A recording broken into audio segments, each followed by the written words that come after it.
Danny Kruger. Thank you, Mr. Chairman.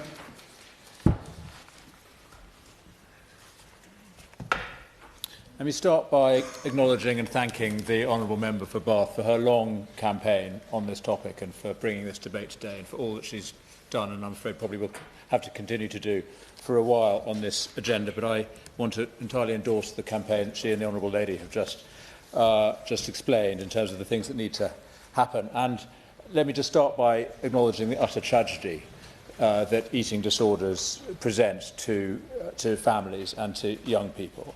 I met with a family this last week in my constituency whose daughter is in the grip of anorexia, and we had a long conversation both about the services but also about the nature of the illness itself. And I asked a simple question: what is anorexia and where does it come from? And from the extent of their experience and all of the reading they've done to it, it's a very difficult question to answer. And it included, it's like an addiction, it has the qualities of addiction.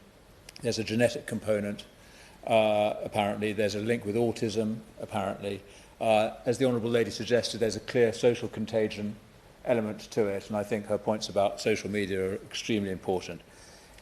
It just strikes me that in many ways it's an illness of modernity. It's a consequence of the pressures that young people, and indeed older people, can face in this very difficult world that we live in. And that suggests that a multiplicity of responses are appropriate.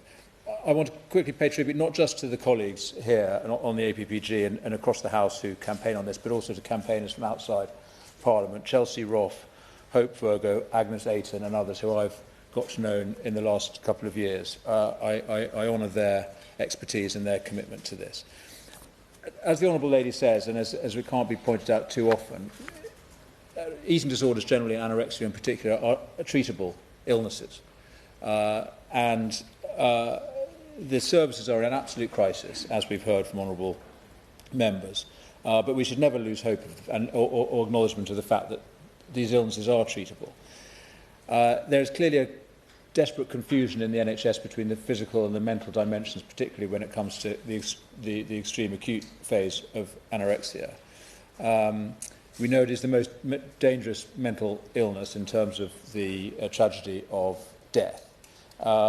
But clearly there is a lot to do in terms of reconciling the mental and the physical sides of our health service. And I do need to acknowledge, and I know the Honourable Lady and I are on different sides on this, and the Minister and I have been debating this over the last month or so, but there is a real concern for me about the terminally ill adults end-of-life bill, because we know that currently in our NHS there are patients diagnosed with eating disorders, and anorexia in particular, who are categorised as terminally ill by the system and put on a palliative care pathway because the system decides that their condition is not in fact treatable.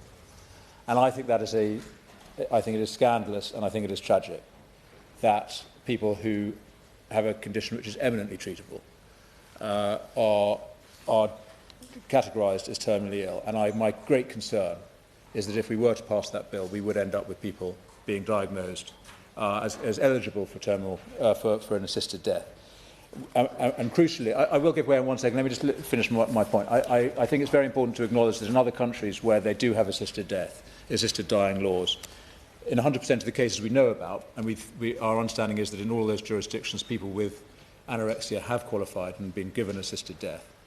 In all of those cases, they pass the capacity test that we would apply here in our country. So that is my great concern. I'm happy to give way to the Honourable Lady. And forgive me, Chair, because I know I take other people's time. It is important that we stress that an eating disorder is not a terminal illness, and therefore it should not fall under that legislation. But I know that we agree on that one. I think we disagree on the fact how he worries how it would be treated in the future practically. But an eating disorder is not a terminal illness. I'm very grateful. I'll wrap up, Mr. Chair. I'm grateful to the Honourable Lady, and I entirely agree, and I think it is absolutely vital, I'm sure the Minister would agree too, that we need to stress that point. So let me just conclude. I agree with the Honourable Lady and with the other member who spoke that we need a complete reformation, in her words, of the system, and I won't repeat the points of the campaign which I endorse. I am deeply concerned about the prospect of cuts to our to eating disorder services. It is a great shame that the proportion of NHS spending that's going on mental health is declining. I think that is very significant. I want to just finish by paying tribute to sufferers themselves, these amazing people who battle through this awful illness, mostly girls, but also young men. As a young man, I know who's still in the grip of this condition, and their families. And just to emphasise, and I'm sure the Honourable Lady would from her experience, there is hope. And we must not give up on these young people. We must absolutely provide the services that is needed. We need to get our systems and our society right. Thank you.